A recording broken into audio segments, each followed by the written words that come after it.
I would say it's your choice. But it's your choice. God Almighty, give me strength. There is a new dating hashtag on Threads. We thought we wanted to check it out. Some of the different posts and discussions that people are talking about. We're going to let you know our thoughts. I don't have Threads. I'm discovering Threads as I'm discovering those messages. So Yeah. Let's see. Fellow atheists, would you date someone who believed in God? And is that even a question? The question should be the other way around. It's usually the people who believe in a God that are a bit more like, I want to make sure that someone is faithful that I'm dating. I don't think actually people that don't believe in it, most of the time they kind of like, you do your thing. As long as it's not impeding my life, you do your thing. Oh yeah, 100%. Well, the reason that they're probably asking is because of that stigma that people have around people who are from religious backgrounds, judgmental or not open to the idea of being with someone who doesn't share the same faith or religion. Let's go through some of these comments. So the first one, it's not a deal breaker, but I have a hard time thinking we'd be compatible in the long term. It's actually interesting because I see what she's saying. It's like the compatibility comes from not so much, I think, the faith, but the rationale behind it, right? That you may explain certain things that happen in your everyday life from religion, whereas a person who's atheist would be like, no, there's actually logic behind it, and our approach to life is going to be so widely different that I have a hard time imagining that we could be compatible with this. I don't judge. That's a Christian thing. It would be hypocritical to alienate someone for their beliefs. Okay. Yes, everyone is free to have their own imaginary friend. Just don't ask me to converse with said imaginary friend. Okay. See any other interesting comments here? Yeah, there's an interesting question here. This girl is asking, like, could you see a future with someone though? Like, what if you wanted kids and they wanted to raise them in that way? I'm an atheist.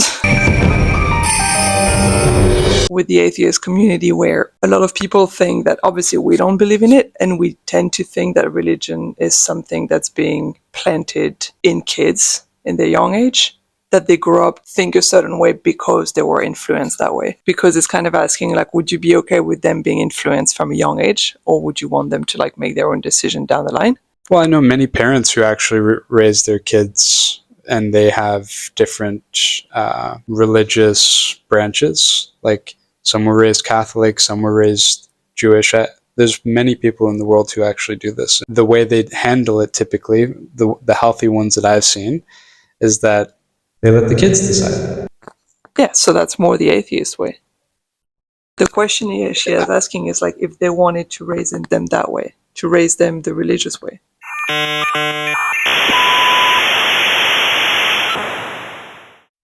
What she meant to say was atheistic way, secular or neutral approach to life, as opposed to the atheist's way, the practice of atheism.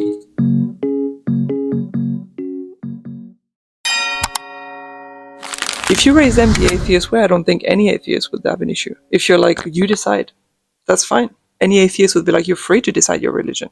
But the question she's asking specifically is, how would you react if your partner wanted them to raise them the religious way? Yeah, then that's just a discussion that they need to have.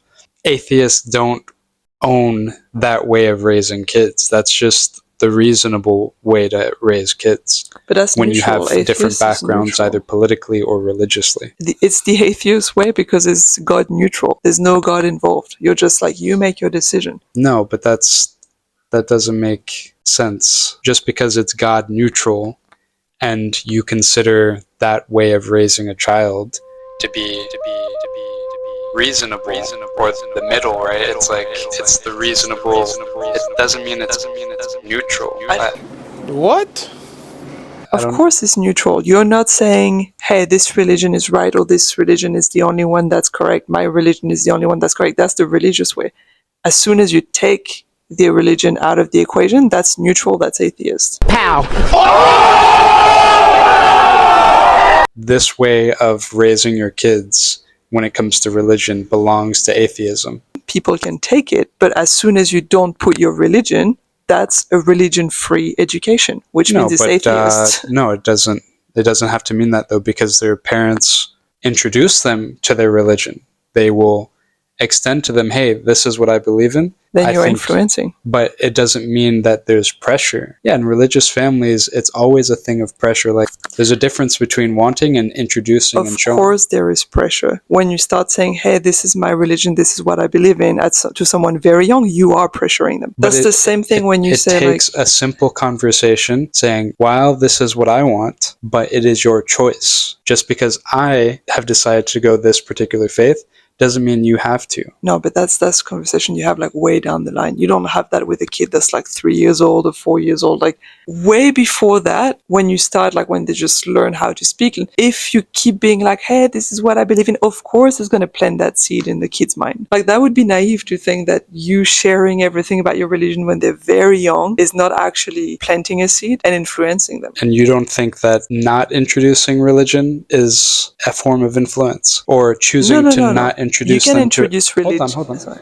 You don't think that not introducing them to any form of religion is a form of influence? It's not nearly as influential. Not introducing a topic, they can be introduced at school, they can be introduced through culture, through everything, and then be like, oh, actually, let me look into this.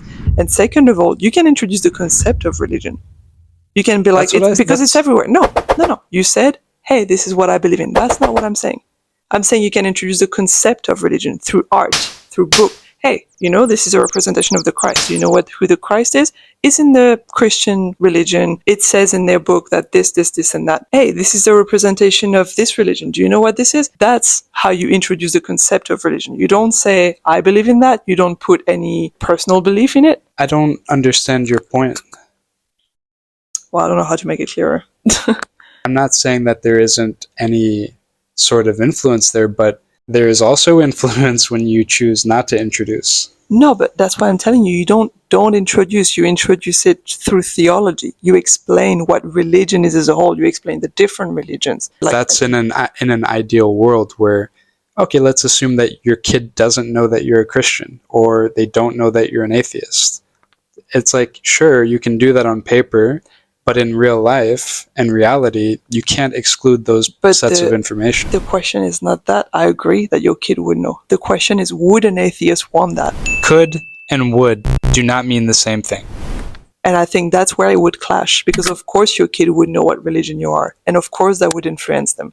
Okay. And that's where atheists would be like, actually, maybe I would prefer to be with someone that will introduce the concept of religion, make the kids understand what it is, and down the line they can decide if they have like some sort of revelation or they actually believe in it. That's fine by me, but they won't get any sort of bias from me that any religion is better than another. Once again, in an ideal world where you can separate bias, you had the time and the discipline to go to your child and introduce them to all these different religious concepts.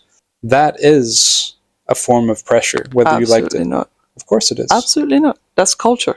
It's a learning experience. Introducing someone to theology is a way to introduce to the religion, and then bringing to the church firsthand is an application of theology. No. Yeah. Faith is not an application of theology. This is how you do anything in life. If you want to go learn to be an engineer and you said, no, but I don't want influence to become an engineer, I just want introduction through the theory of engineering. And someone said, well, hey, I'm an engineer. I can actually bring you to a workplace where there are engineers, and we can introduce you to show you the workplace, see the projects that they're taking on. But I'm not influencing you. No, I'm not saying they won't get influence in their life. They shouldn't get it from their parents. As a parent, it's not your role to influence them. So if they shouldn't be introduced by their parents, then who should they be introduced by? Your everyday life. Like as an adult, there's like, or even as a teenager, there's like so many people that you met through school. Religion is everywhere, in art, in books, in everything. So it's actually very easy to talk about religion to people without like getting into the details and stuff. You just read a book, you have references to the Christ, to other religions, every corner. If through their own experience in life, they meet people that actually speak to them and like get them to have some sort of revelation, and they're like, you know what, ever since I've known that person, I got very interested in that religion and stuff, then good. You grew to an age that you're like thinking for yourself, you started talking to some people and they got to some place to your heart that made you change your mind, or like not even change your mind, think of some religion and start looking into it and start getting into this religion for yourself, good for you. Good for you. But I'm not the one that planted that seed when you were not even in capacity to think for yourself. You've told me that you prefer the US to be sort of a secular country, not intertwining religion in school. And a lot of parents actually believe that they shouldn't have religion intertwined in school. I agree with that. So if they don't learn from their parents, Yeah. you're saying they should learn from their everyday lives. Yeah. Where else would they learn about religion other than school? And little did we know that we were actually on the same page about bringing faith into the school system. But I wanted to get out of her, if not the school system, if not your parents, then who is appropriate to bring faith to a child's life? Through arts, through books, through the understanding of like the history of religion, how it shaped everything. That's very important. What people don't want is to impose faith. That doesn't mean that they can't be faithful people in the school. That's two very different things. Could you answer the question though? I am answering the question, if you listen. The school curriculum should not intertwine with religion, except for the history of religion. But it should not have religious class where they're telling you like, this is the prayer that you should make, this is what you should believe in. That is not acceptable in my opinion. But people are allowed to believe in whatever they want at school, and you can meet these people at school. And if they speak to you and you somehow listen to what they're saying when they go on weekends and you're like, oh, I'm actually interested in that, that's your own decision.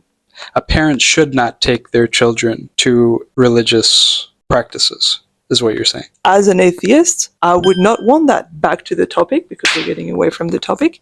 Would you want to be with someone who does that? No, I would not want to be with someone who does that. Well, the topic was, can you? Could you see a future with someone, though? Exactly. And I say, I think you could. Yeah, because what we started discussing, let me remind you, is that what the reasonable approach to this is not influencing or pressuring the child to actually adopt a certain religion. Mm-hmm. The fair thing to do is no one puts pressure on that child to adopt the religion. Yeah. You grew up Catholic, mm-hmm. and you adopted atheism eventually, but there was no big clash in your family household, was there? In terms of how you get along with each other? No, but there's still is to this day difficulties to get fully out of it. If I say something against religion, I kind of have this, like, unconsciously, even though I don't believe in it. I'm like, sorry I said that kind of thing. And I don't want to believe in that. But because I grew up and I was put in a school where they were like, well, this religion... And even then, you know what? Even that school was not actually that strong about it. They wouldn't force you to go to like religious practice and stuff. Just the fact of hearing about it constantly and of having a few religious practices here and there without much pressure on paper, that plants seeds in your brain, whether you like it or not. We don't live in an ideal world. You can't avoid seeds no matter what. You minimize them. You minimize them. You're very much in power to minimize them. I can't tell you how many times when I was in public school that there were church club, very religious students. I would argue that it's better for the parent, a reasonable parent. It's not a difficult thing to have for a parent to say, hey, I have my religious beliefs. While I would love for my child to follow in that faith, it's just like any parent who has certain hobbies, they would love for that child to grow up having the same hobbies and share the same, things of interest. But they need to, as a parent, decide for their child's overall well-being. I'm not going to exert that onto the child. Ignoring that want or that desire is ignoring what it is to be human. I agree that you can want that, but if you phrase it like that to your kid, you are pressuring your kid. You wouldn't say that to your kid. That's what you said earlier. You said you can have a conversation with the kid and say, hey, this is my religion, and I would love for you to feel that way, but you can pick whatever you want. I did not say for the parent to say that to the kid directly. They will have that love or that want or that desire to it. Of course you wouldn't tell your kid. That's what you said just now. A while ago, you said you would have a conversation with your kid. While this is what I want, but it is your choice. Just because I have decided to go this particular faith doesn't mean you have to. Doesn't mean you have to. Doesn't mean you have to. I would say it's your choice. Like, simply. Like, That's my belief, but it's your choice. God Almighty, give me strength. As soon as they say, I would love for you to be a part of this religion, then it's I agree, it's and that's the thing. It's like, it's not an easy thing. It's difficult. The reasonable thing, the parent, atheist, Baptist, whatever, that they would say is, this is my religion. This is what I practice. Mm-hmm. This is why I believe in it. You can go once, see if you're interested, and then that's it. You don't think that's pressure? That is pressure. Yeah.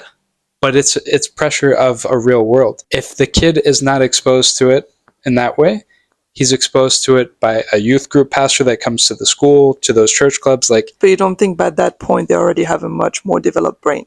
when I was a kid and I was brought to church, the last thing that I wanted to do was go to more church. Or they may have this little guilt deep down because they were going all the time and it's something very unconscious. Understand what I'm saying? I'm not saying the parents want the kids to feel guilty. I'm saying it is something that is unconscious pressure that will stay in the kid's mind as they grow up. It is there.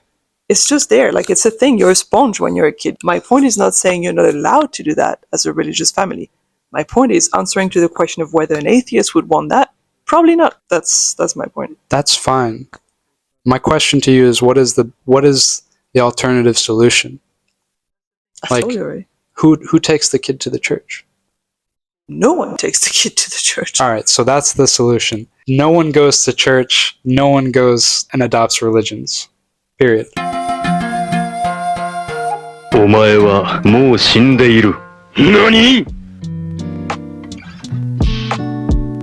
All right. In all seriousness, here are some tips that we find helpful to avoid these sort of loop, endless arguments or debates with your loved ones, friendships, relationships, whatever. All right, so first one is lead with your ears and not with your mouth.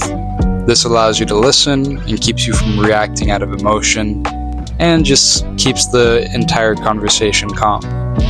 Number 2, respond to what they said and make sure you're both using the same definition. You could just be in these loop arguments because you're debating totally different meanings of the same words. 3, towards the beginning of the argument and towards the end, define your common ground. This is overall going to let you at least feel like you got something out of the argument because you can see where you both stand, even when you disagree. Thanks again for making it to the end of the video. Hope this was helpful. Please like and subscribe. It means a lot to a small channel like ours, and we're small enough where we can talk to you and answer any questions and make videos that are important to you. So thanks again. Till next time.